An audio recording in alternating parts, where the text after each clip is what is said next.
Gente, eu gostaria de deixar bem claro que eu não tenho nada pessoal contra a vereadora Mônica Lemes, mas continuo convencido de que ela, de fato, cometeu uma ilegalidade. E é esse assunto que nós vamos falar aqui hoje, e por isso eu já peço a você para que inscreva no nosso canal, curta, compartilhe os nossos vídeos e siga-nos no Facebook, Manos 385 no Facebook. E é esse assunto que nós vamos tratar aqui hoje, gente. A vereadora Mônica Lemes, ela fez uma fala na reunião de segunda-feira, na sessão da Câmara de segunda-feira, e eu, muito respeitosamente, eu quero refutar o que ela disse lá. Eu estou convencido de que, de fato, a vereadora Mônica cometeu uma ilegalidade e ainda arrastou os seus dois colegas de mesa para a mesma ilegalidade. Ordem, senhor presidente. Mas, com a palavra, a vereadora Mônica Lemes. Eu não poderia deixar de colocar aqui algo que rodou, né, durante essa semana nas nossas redes sociais, né, de vários locais dessa cidade. Mas o que eu tenho que dizer aqui hoje, eu quero começar pelo fato que ela disse três coisas importantes. Ela disse que para a gente tomar cuidado, para as pessoas que comentam sobre a Câmara Municipal, que fazem críticas contra a Câmara Municipal, ter cuidado, porque atrás do vereador tem a família do vereador, tem os amigos do vereador, né? Ora, vereadora Mônica, com todo respeito, com a devida vênia, eu digo a senhora, em momento algum, pelo menos da nossa parte, do nosso canal, do Manos 385, nós fizemos críticas pessoal. Eu não conheço a senhora, não tenho nada contra nem a favor da senhora. Não tenho nada contra, não quero saber da sua vida pessoal. Isso não me interessa e não interessa a nenhuma população. O que interessa para a população é a qualidade do seu trabalho, a maneira com que a senhora leva a coisa pública, a maneira com que a senhora trata a coisa pública. E é para isso que a senhora foi contratada, o contrato para 4 anos. A senhora não é dona do seu mandato. A senhora não é dona do mandato. Quem é dona do mandato é a população, que confiou na senhora, né? Para que a senhora pudesse fazer o seu melhor para a população, certo? Às vezes o vereador acha que o compromisso dele é com a galera que está junto com ele, é com os vereadores que estão junto com ele, é com o prefeito. Não, a senhora tem que ter a consciência, não só a senhora ter a consciência, mas também todos os vereadores, de que o patrão é a população. É a população que daqui 3 anos, né, vai poder tirar a senhora da Câmara, como já tirou muitos outros colegas, ex-colegas da senhora, que não elegeram. E a senhora pode ser a próxima se não agir de maneira certa. Não que eu desejo isso para a senhora, não tenho nada contra nem a favor. O meu julgamento, a minha crítica é em cima do trabalho que vocês fazem. Eu não tenho nada, mas absolutamente nada, zero, nada pessoal contra nem a senhora, nem o vereador Wesley Dardak, nem o Duca Aragorda, nem contra ninguém da Câmara Municipal. A minha análise é do trabalho que vocês fazem. E, na verdade, eu desejo de coração que seja feito um bom trabalho. É do meu interesse, é do interesse da população. É do interesse da população. E a senhora disse, toma cuidado com críticas, senão a cidade fica chata. Eu não acho, não. Eu não acho. Eu acho que as críticas devem ser muito bem-vindas. As críticas têm que ter. O objetivo do meu canal é aguçar na nossa população pacata, voltar a ativar nela o senso de indignação pelos desmandos daqueles que dominam o poder. É preciso se indignar. A população não pode se achar que é isso mesmo e desistir, porque não existe outro caminho a não ser pela política. E a boa política é um senso de amor ao próximo. Porque é o que eu sempre explico, político de verdade é aquele que tira de si mesmo e doa para o povo, para a polis, para a cidade, político, né? E não que aquele que se serve da cidade, aquele que usa a população para melhorar a vida dele e não melhorar a vida do povo. Eu espero que isso não esteja acontecendo com a senhora. A senhora disse não fazer críticas. Até a senhora, por exemplo, a cadeira que a senhora está sentada. Se fosse há muitos anos atrás, se não fosse os críticos de muitos anos atrás, que lutou, que derramou o seu próprio sangue para que as pessoas como a senhora, mulheres, negros, pobres, pudessem ocupar cargos públicos, porque não era assim. Então a crítica é sempre bem-vinda. E o senso de indignação com aquilo que é errado também é sempre bem-vindo. Mas eu não tenho nada pessoal contra a senhora. Isso a senhora só pode ficar tranquila. E a sua vida pessoal, a vida da sua família, não me interessa. Agora, as críticas vai ter. E se a senhora não quer críticas, aí sinto muito, desculpa a franqueza, mas a senhora está no lugar errado. Porque o ônus da vida pública é estar sujeito à crítica. O ônus da vida pública é estar sujeito à crítica. Veja as críticas que recebe o ex-presidente Bolsonaro, o presidente Lula e outros políticos, o presidente da Câmara, o presidente do Senado, todo mundo está sujeito à crítica. Se a senhora não quer crítica, quer ficar ilesa, imune a críticas, saia da vida pública. Pede para sair, porque a senhora está no lugar errado. Se continuar aí, vai continuar sob o escrutínio da população, o escrutínio dos críticos. Agora, nada do lado pessoal. A sua família, a sua vida, a sua maneira de viver fora da vida pública, para mim, não interessa. Não interessa. Eu não tenho apreço nenhum por isso, não faço questão nenhuma de saber. Isso só pode ficar tranquilo. Mas a senhora também apresentou uma segunda coisa, que foi um parecer de um advogado. Parecer, o que é um parecer jurídico? É uma opinião. Parecer nada mais é que uma opinião. Como a senhora sabe, direito não é uma ciência exata. Direito não é uma ciência exata. Cada um pode ter a sua opinião jurídica a respeito. Veja, por exemplo, como eu acabei de citar o ex-presidente Bolsonaro, veja o advogado do ex-presidente Bolsonaro, o principal advogado dele, o Vilardi. Antes dele ser contratado pelo ex-presidente para fazer a defesa, o Vilardi era um ferrenho contra, as opiniões deles eram assíduas contra o Bolsonaro. Eram assíduas. Ele era um ferrenho opositor. E mostrando com teses jurídicas, com análises jurídicas, que o Bolsonaro ele era culpado, tentou golpe e tudo mais. Quando veio, ele foi contratado pelo Bolsonaro. E como num estalar de dedo, ele mudou de opinião. Ele está errado? Não. Por que ele não está errado? Porque direito não é uma ciência exata. Não é uma ciência exata. E o parecer que a senhora mostrou não é a verdade absoluta. É uma opinião. E quem deu esse parecer foi um advogado que tem um cargo comissionado, se não me engano, pelo que eu sei, na Câmara Municipal. Então ele já é um advogado que presta serviço para vocês. Certo? Ele vai defender a causa de vocês. Então essa é a opinião dele. Eu não esperaria nada diferente desse advogado. Ele está errado? Não. É a opinião dele. E eu vou mostrar aqui a minha opinião jurídica. E eu acho que a minha opinião é a opinião que a população, ou a maioria da população, imagina, espera de vocês. Eu vou passar a descrever aqui o porquê que eu acho que a senhora cometeu uma ilegalidade. Eu acho não, eu estou convencido. Eu estou convencido que a senhora cometeu uma ilegalidade. Eu não vou dizer uma iniquidade, um dolo, uma maldade intencional, mas que cometeu uma ilegalidade, eu estou convencido que sim. Bom, e o que eu tenho que mostrar aqui é o seguinte, eu fiz uma análise para explicar claramente para a senhora e para as pessoas de casa que não têm conhecimento jurídico, o que está se tratando. Por que eu digo que a senhora cometeu uma ilegalidade? A contratação imediata de uma assessora por um vereador, após a Câmara ter paga uma indenização pela demissão da gestante, não afeta ali diretamente naquele momento a verba dos cargos e salários do vereador, logicamente. Mas pode gerar questionamentos éticos e de responsabilidade com o erário público, com o dinheiro público.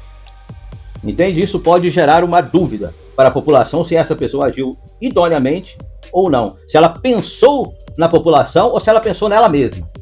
Entende? Então, o pagamento da indenização pela Câmara Municipal é o reconhecimento da ilegalidade. O pagamento é o reconhecimento da ilegalidade do ato da demissão sem justa causa de uma gestante que tem direitos à estabilidade. Essa indenização corresponde aos salários e direitos que a ex-assessora receberia, ou seja, no futuro, durante todo o período de estabilidade. Que ela tem direito, desde a concepção até 5 meses depois do parto. Ela receberia no futuro. E esse valor foi antecipado. Ela teria no futuro. Ela simplesmente teria que estar no cargo, conforme a lei manda. Ela tem a estabilidade, mas a senhora dispensou ela antes, então ela teve que pagar antecipadamente. Mas aquelas prestações, elas constam nas despesas da Câmara Municipal. Ela já constava ali naquelas despesas. Então, a legalidade e o orçamento. O valor pago pela Câmara em dinheiro público, dinheiro do povo, né? Talvez a pessoa fale, nós pagamos a indenização, as pessoas vão achar que você pagou do teu bolso. Não, não pagou do teu bolso, foi do bolso do povo, foi do dinheiro público. Isso cobre os custos de um cargo, cobre os custos de um cargo que deveria estar ocupado antecipou esse custo, pagou antecipadamente com multas e tudo mais. Esse montante da indenização, tudo da indenização, a ex-funcionária, pelo período que ela não poderia trabalhar devido à sua demissão indevida, ela recebeu antecipadamente. E se o vereador contrata uma outra pessoa imediatamente, ou seja, antes do prazo, isto significa que a senhora gerou dois custos. A senhora gerou dois custos que estão sendo incorridos simultaneamente para a mesma função de gabinete.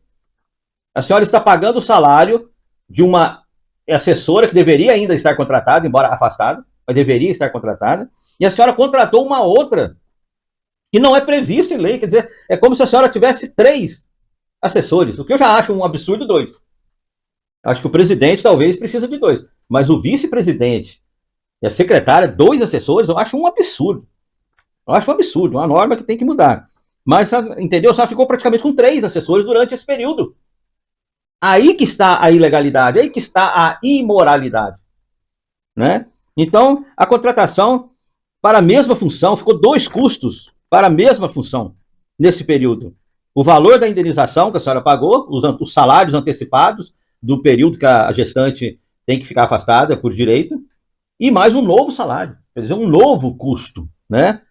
Então, sobre a verba de gabinete, embora a verba de cargos e salários do vereador, né, a dotação orçamentária do gabinete, ele possa ter espaço para uma nova contratação após a saída da anterior, o fato da Câmara estar pagando uma indenização substancial, não é uma indenização qualquer, por uma demissão considerada indevida.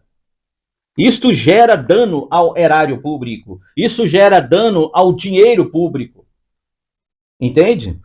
Então, isto gerou um custo para o erário público. Então, o Tribunal de Contas, ele pode analisar essa situação como uso ineficiente ou irresponsável dos recursos públicos. Pode considerar uma imoralidade ou uma ilegalidade. A ação do vereador, a demissão original, ela foi a causa pelos gastos extras. Em si, possa respeitar o limite de assessores do gabinete, o conjunto da situação, demitir indevidamente, gerando indenização, e contratar substituto imediato, isso pode ser visto como um ato de improbidade administrativa. Isso pode ser visto como um ato de improbidade administrativa. Ou, no mínimo, uma imoralidade. Isso está sujeito a sanções disciplinares ou judiciais. E dependendo da interpretação do Tribunal de Contas e do Ministério Público, isso pode ser considerado algo que deve ser corrigido judicialmente. Né? E a minha conclusão é que a contratação imediata é possível em termos de gestão de pessoas de gabinete, mas a situação financeira gerada, a situação financeira gerada em geral da Câmara e a origem dos gastos, né, qual a rubrica da indenização, tornam a ação do vereador questionável. Questionável do ponto de vista da responsabilidade fiscal. Essa atitude, na minha opinião, foi uma irresponsabilidade fiscal da senhora. Porque a senhora pensou na senhora, a senhora não pensou na população, no dinheiro da população. E se tem dinheiro sobrando na Câmara, por que não devolve para o Executivo, como já aconteceu outras vezes na Câmara Municipal? Dinheiro público não é dinheiro sem dono. É dinheiro do suor das pessoas, ele tem que ser bem administrado. Se não está tendo função para ele na Câmara, que devolva esse dinheiro para os cofres públicos e devolva para o Executivo, né? E essa questão pode ser gerada ser vista como irresponsabilidade fiscal e ética, podendo ser considerada ilegal após uma análise aprofundada pelos órgãos de controle. Essa é a minha opinião. E eu continuo achando que a senhora cometeu uma ilegalidade. Eu não vou dizer que a senhora cometeu um dolo, uma iniquidade, mas foi uma imoralidade, foi uma ilegalidade. A senhora tem que pensar nas pessoas, em economizar, e não em moer o dinheiro público, de qualquer forma. Por que a senhora precisa de 2 assessores? Eu me questiono, por que a senhora precisa de 2 assessores? Por que a senhora não ficou com um assessor só durante esse período? E contratasse um outro? Não iria gerar nada, nenhuma comoção pública. Mas a senhora quis contratar. E a senhora não pode querer impedir que as pessoas se indignem com esse tipo de coisa. Como a senhora disse, vereador que teve 30 votos, eu nunca candidatei, né? Não tenho pretensão política. Mas é de uma arrogância. É de uma arrogância. E o meu conselho, se eu pudesse dar para a senhora, para que isso? A senhora não é dona do cargo público. Quantos colegas teus não conseguiu se reeleger? Muitos, talvez, nunca vai voltar a ser vereador. Não passaram pelo escrutínio público. E a senhora achar que o mérito da senhora estar no cargo é seu? Não. É da população. A população escolheu a senhora. Acreditou que a senhora poderia pensar nela. Eu acho que essa atitude da senhora é um tiro no pé. Porque se as pessoas analisarem, poxa, ela pensou nela. Ela não pensou no povo. Ela não pensou no povo. Ela quis gastar e pronto, acabou. Isso pode gerar na mente das pessoas. E a senhora falou sobre fake news. Eu não entendo. Eu, sinceramente, eu não sei aonde que tá a fake news aí. Eu não sei aonde que tá a fake news aí. Porque, de fato, teve uma demissão. A pessoa demitida, de fato, era mesmo uma mulher gestante. A senhora contratou uma outra antes do prazo de vencimento da contratação da anterior. Gerou um custo para a Câmara adicional. Um custo adicional, né? Há quem possa até achar, jurista como esse que a senhora mostrou aí, que talvez a senhora esteja certa. Mas há outros que acham que a senhora está errada. E é isso que acontece. Nada pessoal contra a senhora. Mas, se não quiser críticas, a senhora está no lugar errado. Este é o meu pensamento. Isto é o que vamos fazer aqui no nosso canal. Não tenho a intenção de destruir a reputação de ninguém. Quem destrói a reputação da pessoa é ela mesma. É as atitudes dela. É as atitudes da pessoa que destrói a reputação. Né? Ninguém pode dizer, o delegado me prendeu. Não, quem prendeu foi o criminoso. Ele cometeu o crime, ele se auto-incriminou, se auto-prendeu. Ele está ao arrepio da lei. O delegado apenas cumpriu a função dele. O aluno fala, o professor me reprovou. Não é o professor que reprovou, é o aluno que se reprova. Do mesmo jeito da senhora. Não é as pessoas que falam mal da senhora, desde que não seja mentira, tá tudo certo. As pessoas têm o direito de fazer. E têm o direito de achar que a senhora não é capaz. E têm o direito de achar que a senhora agiu errado. Isso aí é absolutamente normal. Mas é isso aí, gente. É isso que eu tenho que falar por hoje. Um forte abraço. Curta, compartilhe os nossos vídeos, inscreva no canal e até a próxima.